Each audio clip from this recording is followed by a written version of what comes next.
Onde você estava naquela noite? Ninguém nunca nos contou a verdade. Eu só quero ele de volta. Arquivos Perdidos Brasil. Era madrugada em Manaus.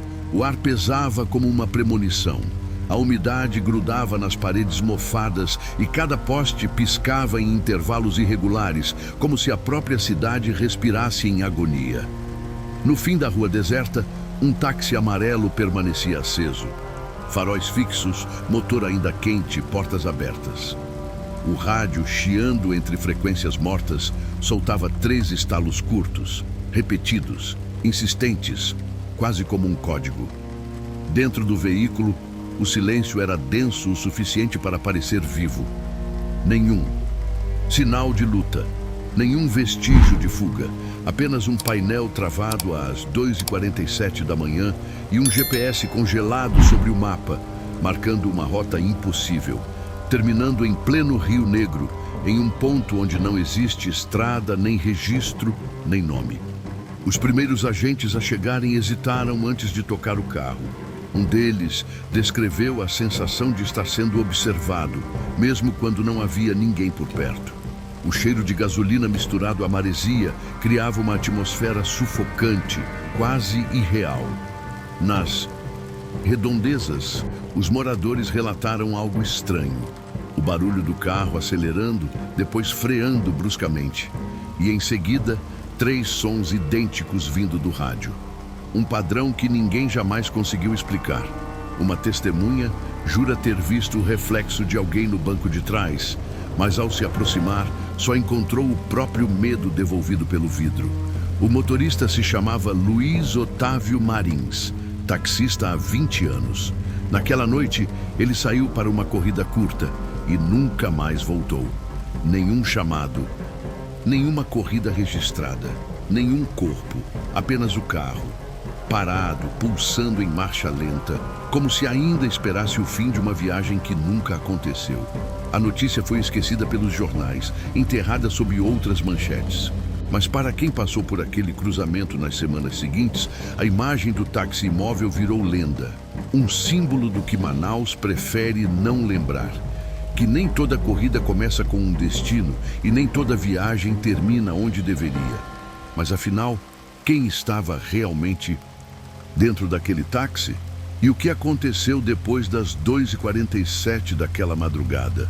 Se você quer descobrir o que realmente aconteceu naquela madrugada e entender por que esse caso foi silenciado por tanto tempo, inscreva-se agora no canal Arquivos Perdidos BR e deixe o like para que mais pessoas conheçam essa história que o país esqueceu. Manaus, 2007. Uma cidade em mutação, onde o cheiro de borracha velha ainda se misturava ao do diesel que subia dos portos. As ruas fervilhavam sob um calor que não dormia, e o progresso parecia um animal selvagem, devorando os espaços com pressa. Os táxis cruzavam a madrugada como veias pulsando numa cidade que jamais descansava. De dia, o trânsito era uma sinfonia de buzinas e motos. À noite, tornava-se um deserto iluminado apenas por néons trêmulos e promessas baratas. Naquele tempo, as fábricas do distrito industrial trabalhavam até o amanhecer. Os bares à beira do rio recebiam turistas desavisados. E os taxistas eram pontes entre 2 mundos. O do asfalto e o das sombras. Eles conheciam os atalhos e os perigos, sabiam onde a cidade respirava e onde ela sufocava. Alguns chamavam-nos de vigias da madrugada, porque eram eles que testemunhavam o que o resto da cidade fingia não ver. A Manaus de 2007 vivia um paradoxo inquietante. Crescia economicamente, mas encolhia moralmente. Os jornais falavam em modernização, em novos investimentos estrangeiros, em avenidas sendo alargadas, mas quase nada se dizia sobre o aumento de desaparecimentos, sobre o medo silencioso que tomava conta das cooperativas de táxi, sobre os motoristas que saíam de casa e simplesmente deixavam de existir. Os colegas de Luiz Otávio sabiam dessas histórias, contadas em voz baixa nas filas de posto, enquanto o rádio chiava entre frequências e interferências. Ninguém queria acreditar, mas todos sabiam. Depois das 2 da manhã, Manaus mudava de rosto. Os bairros mais afastados tornavam-se labirintos, onde o sinal de rádio sumia e as estradas de terra se tornavam armadilhas. As casas, cercadas por muros altos, pareciam erguer-se mais por medo do que por necessidade. Era uma época em que o desconhecido não vinha apenas da floresta, mas das próprias ruas. O progresso iluminava o centro, mas deixava as margens mergulhadas em penumbra. E era nessas margens que os mistérios nasciam. Na cooperativa Rádio Táxi Esperança, onde Luiz trabalhava, o clima era de alerta. Havia boatos sobre corridas anônimas, vozes que chamavam sem identificação, passageiros que pediam para serem deixados em lugares que nem constavam no mapa. A central registrava interferências esporádicas, ruídos que lembravam sussurros, frases interrompidas, estática que se transformava em palavras indecifráveis. Alguns técnicos diziam que era apenas reflexo de tempestades solares. Outros preferiam não dar nome ao inexplicável. Era também o auge da fé popular. Igrejas lotadas aos domingos, cultos transmitidos por rádios comunitárias e pastores que prometiam proteção contra as trevas da noite. As pessoas dormiam com portas duplas e orações nos batentes. A cidade crescia sobre o medo e ninguém parecia perceber que cada novo poste aceso lançava uma sombra mais longa. No meio desse cenário de fumaça, progresso e superstições, Luiz Otávio era apenas mais um rosto entre milhares. Mas seria dele o nome que a cidade tentaria esquecer. E enquanto o calor da floresta se misturava ao das lâmpadas queimadas das avenidas, o destino começava a traçar uma linha invisível que em poucas horas o levaria para fora do mapa. Porque em uma cidade onde o real e o imaginário se confundem, basta uma corrida errada para cruzar o ponto de não retorno. E foi exatamente ali que a história de Luiz começou, na fronteira entre o trabalho e o inexplicável. Luiz Otávio Marins era um daqueles homens que passavam despercebidos até mesmo pela própria rotina. Aos 52 anos, carregava no rosto o cansaço de quem aprendeu a sobreviver em silêncio. Taxista há mais de 2 décadas, conhecia as ruas de Manaus como um cartógrafo conhece o contorno de um mapa. Mas havia algo em seu olhar, uma espécie de melancolia permanente, que sugeria que ele sabia o quanto essas ruas também podiam engolir alguém. Vivendo no bairro de São José, numa casa modesta de paredes descascadas, Luiz acordava ao cair da tarde. O dia começava para os outros quando o dele terminava. O barulho das panelas na cozinha se misturava à voz rouca do rádio, anunciando o calor e a previsão de chuvas. Enquanto a cidade se preparava para dormir, ele ajeitava a camisa de algodão, passava a mão no crucifixo pendurado no retrovisor e dizia, como um ritual: "Hoje vai dar tudo certo, Senhor." Sua esposa, Dona Nádia, lutava contra uma doença renal que o obrigava a dobrar os turnos. Era por ela que ele enfrentava as madrugadas, os passageiros bêbados, os becos escuros e as conversas carregadas de tensão. Ele tinha 2 filhos adolescentes, mas raramente os via acordados. O trabalho noturno lhe roubava o tempo e o convívio, e ele aceitava isso como um preço justo a pagar pela sobrevivência. Os colegas o descreviam como calmo, educado e, acima de tudo, prudente. Evitava corridas em zonas perigosas e nunca deixava de avisar a central quando entrava em áreas desconhecidas. Seu carro, um Siena amarelo, era sua segunda casa, sempre limpo, com uma lanterna reserva no porta-luvas e uma garrafa térmica de café. No painel, um papel dobrado em 4 continha o Salmo 91, manchado por gotas de suor. Mas havia algo em Luiz que poucos notavam, um fascínio silencioso pelas histórias dos passageiros. Ele ouvia cada relato com atenção, como se colecionasse fragmentos da cidade que ninguém mais percebia. Guardava confidências, sussurros, confissões noturnas e, talvez sem saber, também guardava segredos que não lhe pertenciam. Naquela última semana antes de desaparecer, Luiz parecia inquieto. Alguns colegas perceberam que ele estava mais calado que o normal, olhando para o nada nos intervalos das corridas. Um deles chegou a comentar que o havia visto parado na beira do porto, observando o rio, como se esperasse alguém. Quando questionado, ele apenas respondeu: "Tem coisa que a gente sente antes de acontecer."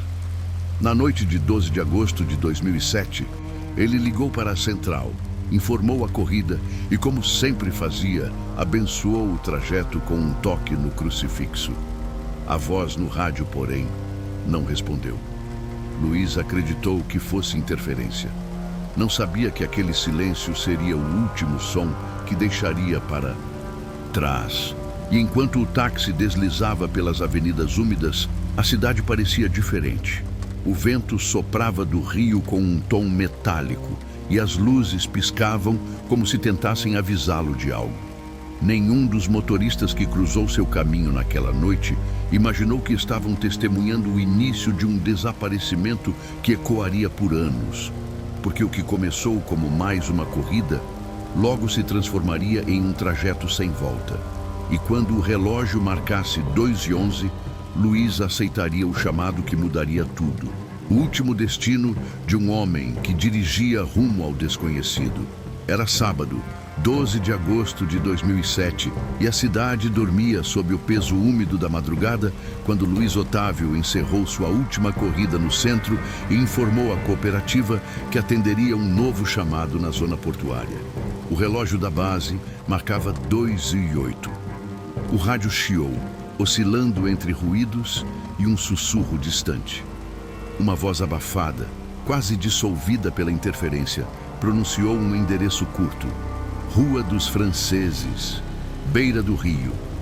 Antes de desaparecer em estática, sem hesitar, Luiz ligou o carro, ajeitou o espelho e seguiu em direção ao porto. As câmeras de um posto de combustível registraram o táxi cruzando a avenida, reduzindo a velocidade em intervalos regulares, como se seguisse instruções invisíveis. A chuva fina refletia os postes como lâminas líquidas, e o rádio, em vez de vozes, passou a emitir um som grave, rítmico, quase orgânico, como uma respiração contida. Durante o trajeto, o GPS começou a falhar. Na tela surgiam curvas inexistentes e ruas que terminavam em becos. Luiz desligou o aparelho por alguns segundos, mas o religou logo depois, e o destino piscava fixo, como se já estivesse traçado. Às 2h27, um segurança afirmou ter visto o táxi descendo a ladeira em direção à orla com apenas um farol aceso, embora ambos tivessem sido trocados no dia anterior. Minutos depois, a chuva engrossou. Dentro do carro, o reflexo de algo, ou alguém, surgiu brevemente no espelho interno. No celular de Luiz, mais tarde, encontrado no banco, havia uma foto tirada às 2h46. Uma imagem escura e tremida, revelando a silhueta de um passageiro de roupa clara, sem rosto visível. Um minuto depois, às 2h47, o GPS foi interrompido. O ponto final do trajeto marcava uma área de ancoragem desativada, a poucos metros do Rio Negro. Quando o sol nasceu, o táxi estava estacionado próximo a um muro grafitado, o motor ainda quente e as portas destrancadas. Dentro, o banco do motorista estava recuado, o painel piscava 00007 e no meio chão havia uma marca de sapato que não correspondia ao número de Luiz. Nenhum sinal de luta, nenhum vestígio, apenas o som distante de correntes sendo arrastadas pelo concreto molhado. E um eco que parecia repetir, entre o ruído do rádio, uma única frase: sem destino, sem destino. O amanhecer de 13 de agosto trouxe uma estranha quietude para a zona portuária de Manaus. O calor, que costumava subir pesado do asfalto, parecia abafado, como se o ar tivesse sido drenado da cidade. Às 7 da manhã, o táxi de Luiz Otávio Marins foi encontrado por um catador de latas que, assustado com o motor ainda morno, avisou os moradores próximos. Em poucos minutos, o beco encheu-se de curiosos. Ninguém tocava no carro. Apenas observavam, em silêncio, o veículo parado como um corpo que respirava por inércia. A polícia chegou sem sirenes, como quem evita chamar atenção para um incômodo antigo. 2 agentes cercaram a área com fitas improvisadas e iniciaram uma perícia superficial. O delegado local, apressado, classificou o caso como ausência voluntária, um termo frio usado quando alguém desaparece sem deixar provas de crime. Nenhum boletim de ocorrência havia sido registrado ainda. A família só saberia do sumiço horas mais tarde. Na cooperativa, o nome de Luiz ecoou entre as frequências do rádio como um sinal perdido. Base para 37, responde, 37. O código de sua identificação soava em intervalos regulares, mas o retorno nunca veio. Alguns motoristas desligaram seus rádios por medo. Outros juraram ouvir, entre os chiados, o mesmo som de 3 toques curtos, o mesmo padrão registrado na madrugada anterior. A notícia apareceu em um pequeno parágrafo na página policial do Jornal do Norte. Taxista desaparece após corrida não registrada. Carro encontrado intacto. Sem fotos, sem detalhes, sem acompanhamento. Apenas uma linha fria entre assaltos e acidentes de trânsito. No entanto, na cidade, os rumores começaram a crescer como ervas daninhas. Havia quem dissesse que o táxi fora visto circulando por outras ruas na noite seguinte, vazio, com os faróis piscando em intervalos regulares. Outros afirmavam ter escutado o rádio da cooperativa transmitindo frases desconexas durante a madrugada. Vozes que se sobrepunham, como ecos de uma conversa antiga. A esposa de Luiz, Nádia, apareceu na delegacia ao meio-dia, exausta, segurando o crachá de motorista do marido nas mãos trêmulas. Pediu para que procurassem melhor, mas ouviu o mesmo discurso burocrático. Se for desaparecimento voluntário, ele deve voltar. Nenhum policial acompanhou a família até o porto, nenhum mergulhador foi chamado. Apenas o carro foi guinchado e levado para o pátio municipal, onde permaneceria sob chuva e descuido por meses. Naquela noite, os taxistas decidiram não sair para trabalhar. Era a primeira vez em anos que a cidade via os pontos completamente vazios. As ruas, sem seus faróis amarelos cortando o breu, pareciam mais escuras. O medo não vinha apenas da possibilidade de um crime. Vinha da sensação de que algo maior, invisível, havia atravessado o cotidiano e deixado um rastro que ninguém queria seguir. E quando o sol se pôs novamente, a cidade mergulhou num silêncio denso. Um silêncio que parecia esperar algo, um novo chamado, porque o desaparecimento de Luiz não seria o fim, mas apenas o início de uma investigação que, quanto mais avançava, mais se perdia dentro do próprio mistério.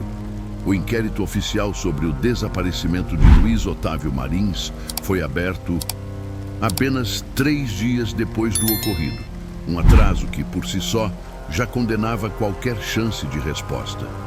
O delegado responsável, Francisco Alencar, era conhecido por encerrar casos rapidamente, especialmente quando envolviam pessoas comuns, sem influência ou recursos. O relatório inicial tinha pouco mais de 2 páginas e nenhuma menção ao GPS, ao horário exato da última comunicação ou à fotografia encontrada no banco traseiro. Era como se a própria investigação tivesse nascido cansada, desinteressada em descobrir a verdade.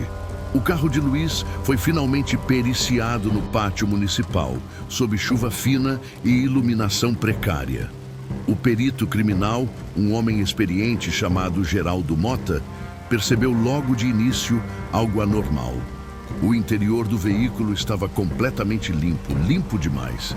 Nem poeira, nem impressões, nem fiapos de tecido. Nada que denunciasse o uso recente.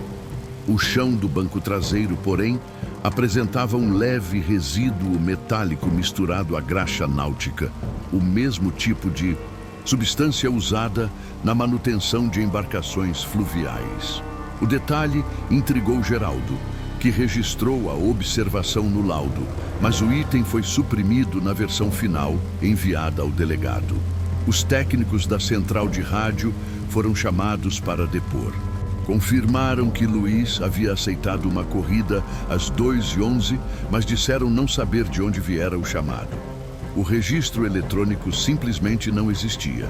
A operadora, visivelmente abalada, afirmou que ouvira uma voz grave sussurrando o endereço, mas que o sistema não reconheceu o número da linha. Era como se o sinal viesse de dentro da própria frequência, declarou. O delegado ignorou. Enquanto isso, os colegas da cooperativa decidiram agir por conta própria. Reuniram-se durante uma madrugada para revisar as fitas de comunicação gravadas manualmente no sistema analógico. Em meio a chiados e interferências, encontraram uma sequência perturbadora. Logo após o último contato de Luiz, houve-se um ruído profundo seguido de 3 estalos, o mesmo padrão sonoro relatado pelos moradores da rua. Um dos motoristas, ao ouvir a gravação, disse ter sentido como se alguém respirasse dentro do rádio. As buscas oficiais duraram menos de uma semana. Nenhum vestígio foi encontrado. A polícia realizou varreduras superficiais nas margens do porto, mas não mergulhou. O caso foi temporariamente classificado como desaparecimento suspeito sem indício de crime. O termo sem indício seria repetido nas atas, nos jornais e nas entrevistas. Uma expressão que, na prática, significava: não há quem se importe o bastante para procurar. No entanto, uma informação nova mudaria o curso da narrativa.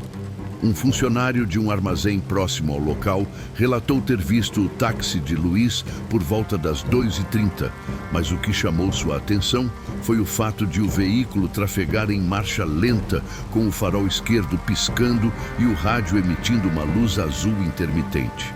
Ele jurava ter ouvido uma música, algo parecido com um canto religioso. Ao ser questionado sobre a direção do carro, respondeu sem hesitar: desceu em direção ao rio, mas ninguém voltou de lá. Os dias seguintes foram marcados por silêncio e medo. Os taxistas começaram a evitar a região do porto, alegando problemas com interferência de rádio e pane elétrica nos veículos. Um deles, ao tentar ligar o GPS em uma das noites, afirmou que o sistema mostrava o mesmo ponto final do trajeto de Luiz, uma coordenada perdida no meio do Rio Negro, e que o mapa travava logo em seguida. Nenhum técnico conseguiu reproduzir o erro. Nos bastidores, o perito Geraldo Mota insistia em uma reabertura do caso. Alegava inconsistências, ausência de perícia adequada e falhas graves na coleta de provas.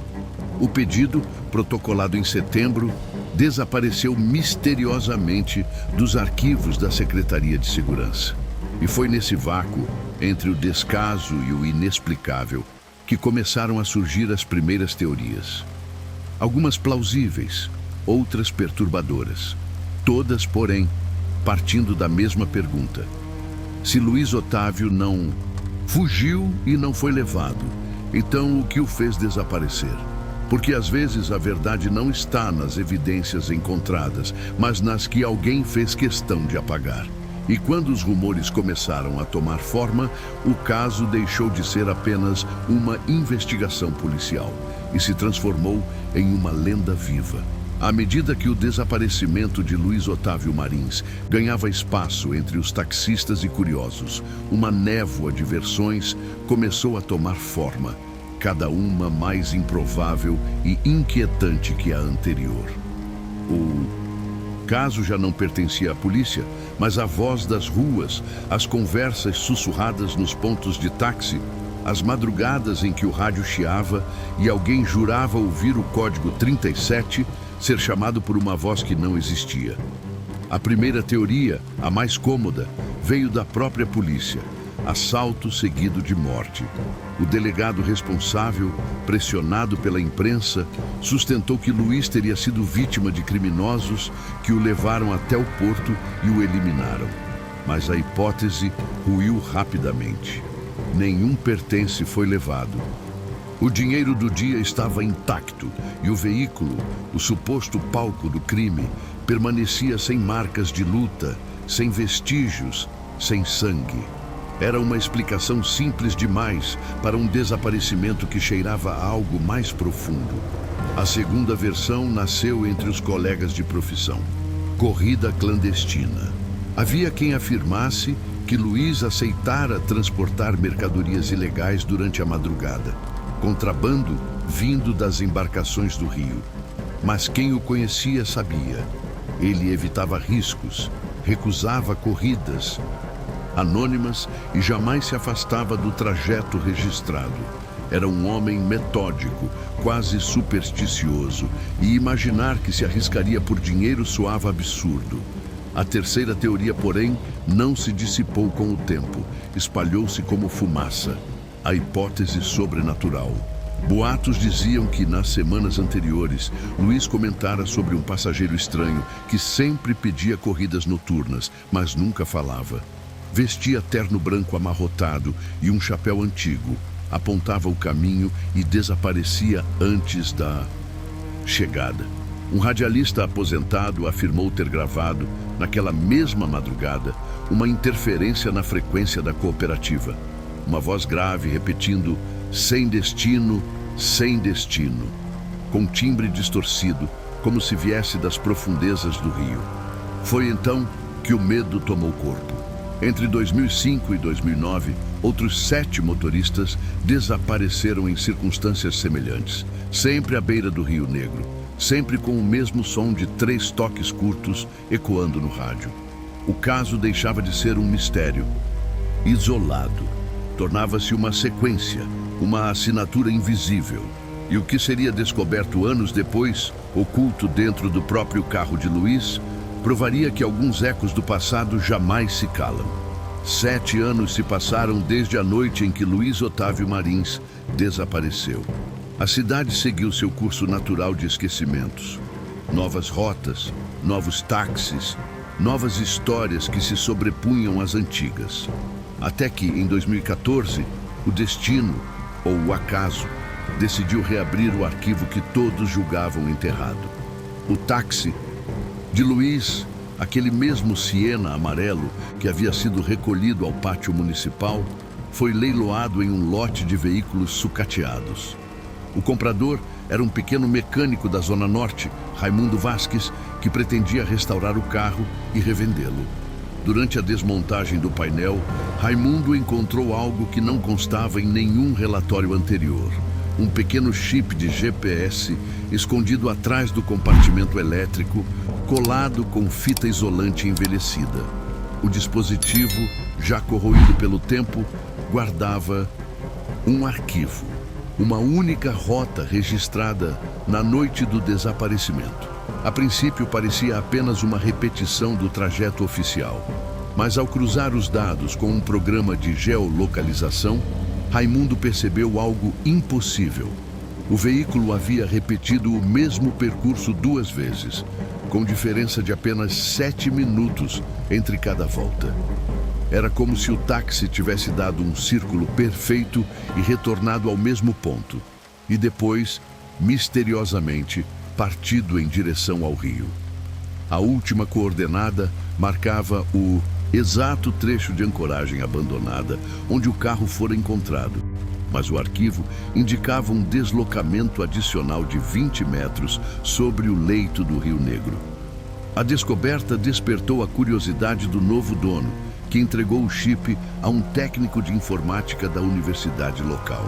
O especialista conseguiu extrair fragmentos de áudio do sistema integrado, ruídos, interferências e algo que lembrava uma voz humana. Entre os chiados, ouvia-se claramente 3 batidas curtas, seguidas por um sussurro. Já estou aqui. Quando Raimundo levou a gravação à delegacia, esperava talvez fechar um ciclo. mas o caso foi tratado como uma lenda urbana. O delegado da época sequer anexou o relatório ao processo original, afirmando que não havia mais interesse público em reabrir um desaparecimento antigo. Ainda assim, a gravação começou a circular entre os taxistas da nova geração, tornando-se um símbolo de superstição. Muitos juravam que, após ouvi-la, seus rádios apresentavam o mesmo padrão de chiado e interferência, como se algo tivesse atravessado a frequência. O que mais intrigou os investigadores independentes foi a assinatura temporal do arquivo. A gravação terminava exatamente às 02h47, o mesmo horário em que o motor de Luiz parou e o GPS se desligou. O número 7 piscando no painel, aquele que ninguém soube explicar, também aparecia como código hexadecimal no registro do chip, repetido 4 vezes. Alguns técnicos chegaram a afirmar que o erro poderia ter origem magnética, causada por campos eletromagnéticos do Rio. Mas outros, mais céticos, admitiram algo que soava ainda pior. O dispositivo havia sido ativado e modificado manualmente, provavelmente de dentro do carro, durante o trajeto. Era como se o próprio sistema quisesse registrar o caminho até o fim. E o que parecia apenas um resquício técnico transformou-se em prova de que o desaparecimento de Luiz não fora um erro nem um acaso, mas um evento programado, milimetricamente conduzido até o último segundo. A descoberta do chip reacendeu o interesse de alguns repórteres locais e, por um breve instante, o nome de Luiz voltou a circular em portais independentes. Mas logo o assunto foi novamente silenciado. Os arquivos originais desapareceram, a gravação sumiu das redes e Raimundo, o mecânico que encontrou o chip, fechou a oficina meses depois, mudando-se sem deixar endereço. No entanto, o eco do som, 3 batidas e uma voz dizendo "Já estou aqui", permaneceu na memória de quem o ouviu. E quando tudo parecia enterrado outra vez, um novo evento traria o caso de volta, de forma ainda mais inexplicável. Porque o tempo pode apagar rastros, mas há histórias que insistem em reaparecer, mesmo quando ninguém as chama.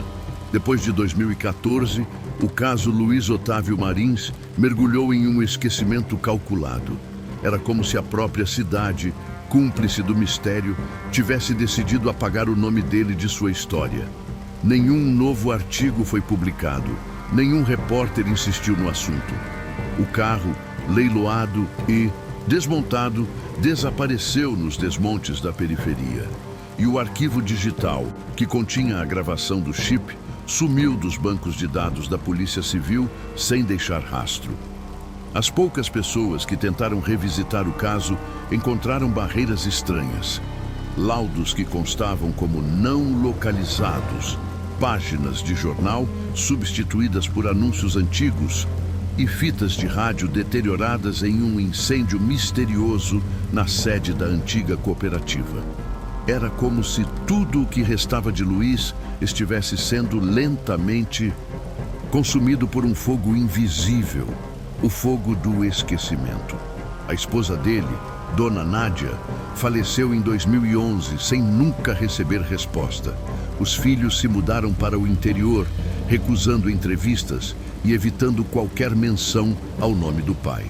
Quando um jornalista tentou visitá-los anos depois, encontrou a casa abandonada, com as paredes descascadas e um crucifixo ainda pendurado na entrada. No chão, entre jornais velhos, havia uma foto de Luiz com o uniforme de taxista e uma dedicatória escrita à mão: "Volto antes do amanhecer". O prédio da antiga delegacia que cuidou do caso foi demolido em 2016. Durante as obras, trabalhadores relataram falhas nas máquinas e quedas inexplicáveis de energia. Um deles contou ter ouvido uma voz vinda do porão, pedindo ajuda, uma voz rouca, masculina, que se repetia apenas nas madrugadas. O engenheiro responsável pediu para não comentar o assunto publicamente. Com o tempo, o caso deixou de ser uma lembrança concreta e passou a ser um sussurro coletivo. Entre os motoristas mais antigos, o nome de Luiz virou um tipo de senha, um aviso. Se o rádio chiou 3 vezes, encerra a corrida, diziam. Alguns afirmavam ver o táxi amarelo parado em esquinas desertas.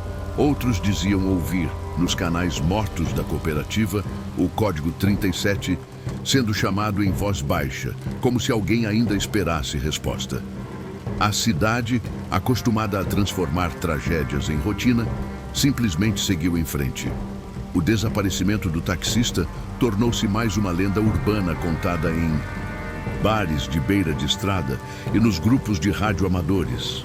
Mas para os que sabiam ouvir, algo permanecia vivo.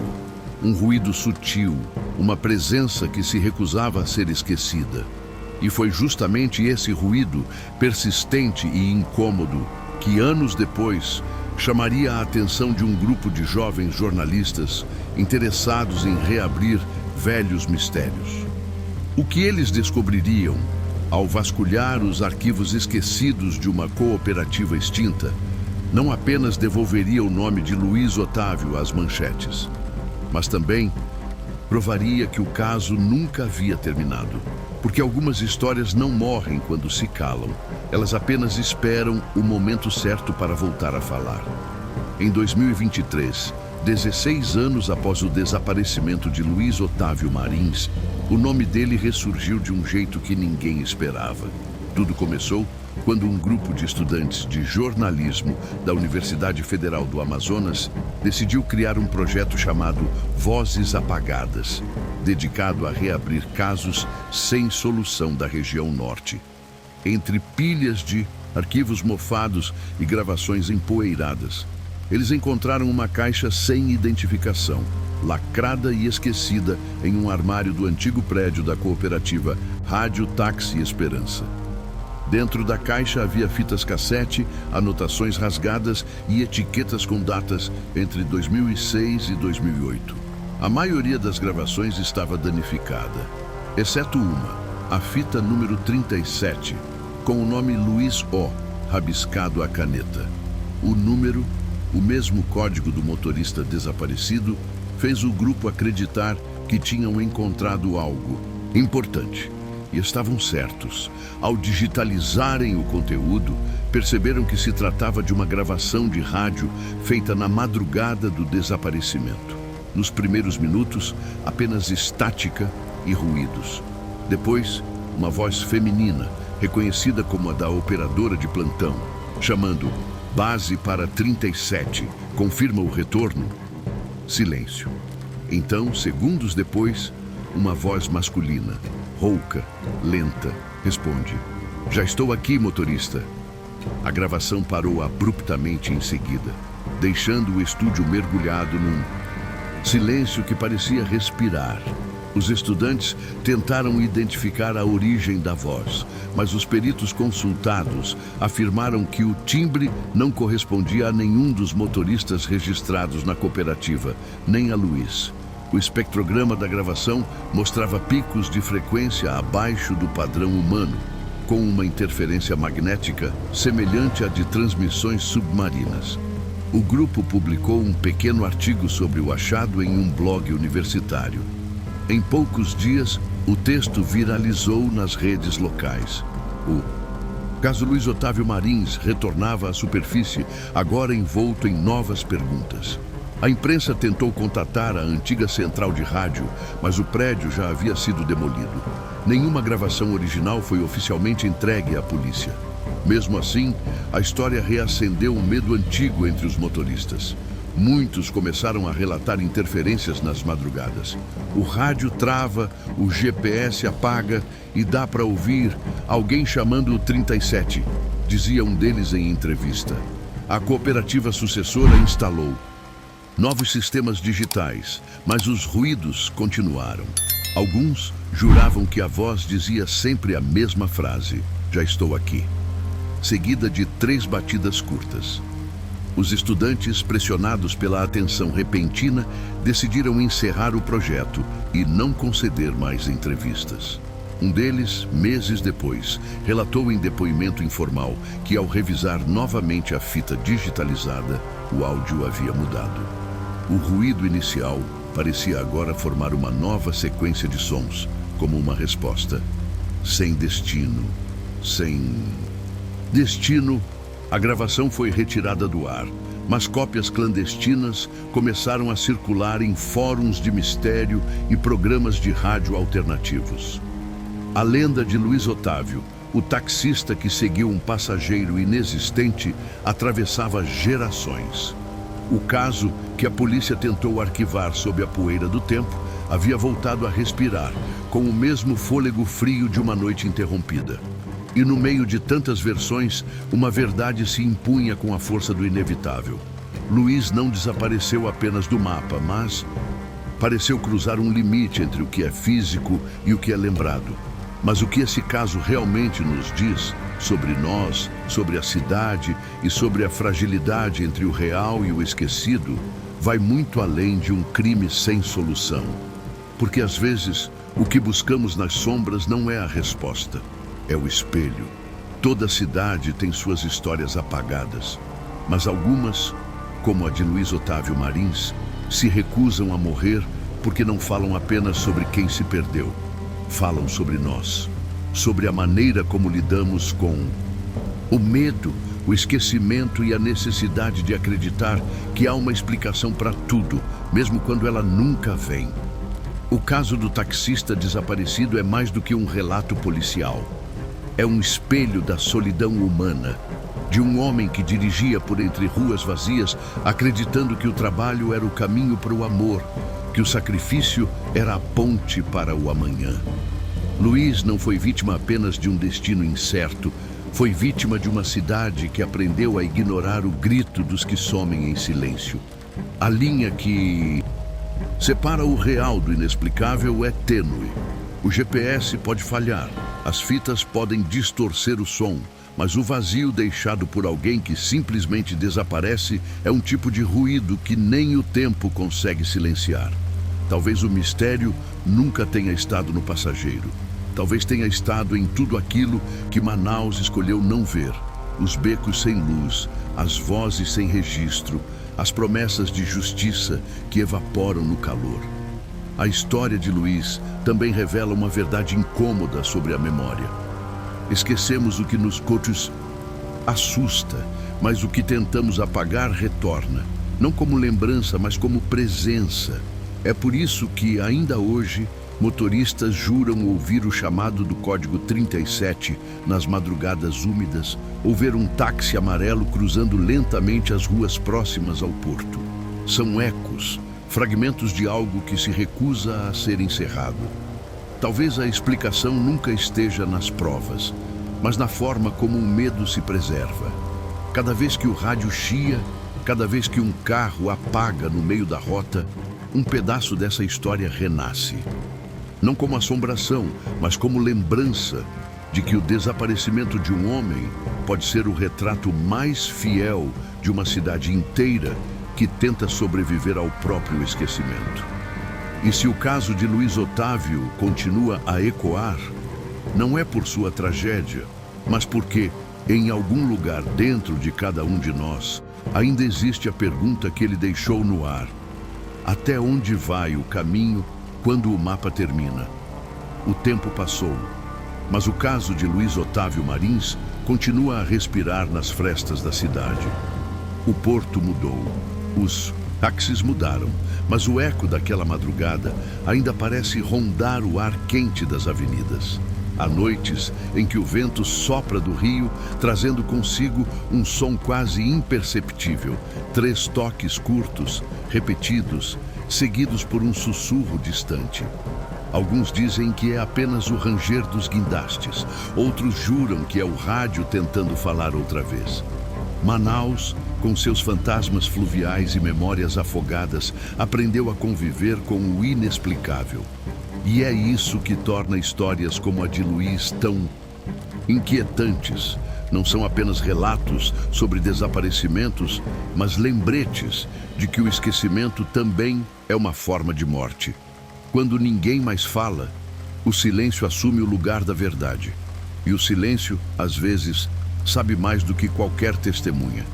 O carro de Luiz talvez tenha virado sucata, mas o caso permanece inteiro, suspenso entre o rumor e a fé, entre o documento e o mito. Para alguns, ele foi vítima de um crime perfeito. Para outros, atravessou uma fronteira que a ciência ainda não consegue nomear. Seja como for, o nome dele ainda aparece nos arquivos esquecidos, como uma linha que se recusa a ser apagada.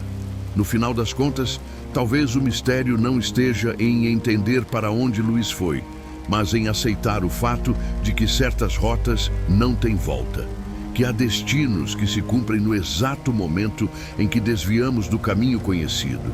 E talvez, lá fora, entre o som do motor e o ruído do rádio, ele ainda esteja dirigindo, seguindo um passageiro que nunca existiu, mas que, de alguma forma, sempre volta a chamar. Você acabou de ouvir mais um caso dos Arquivos Perdidos BR.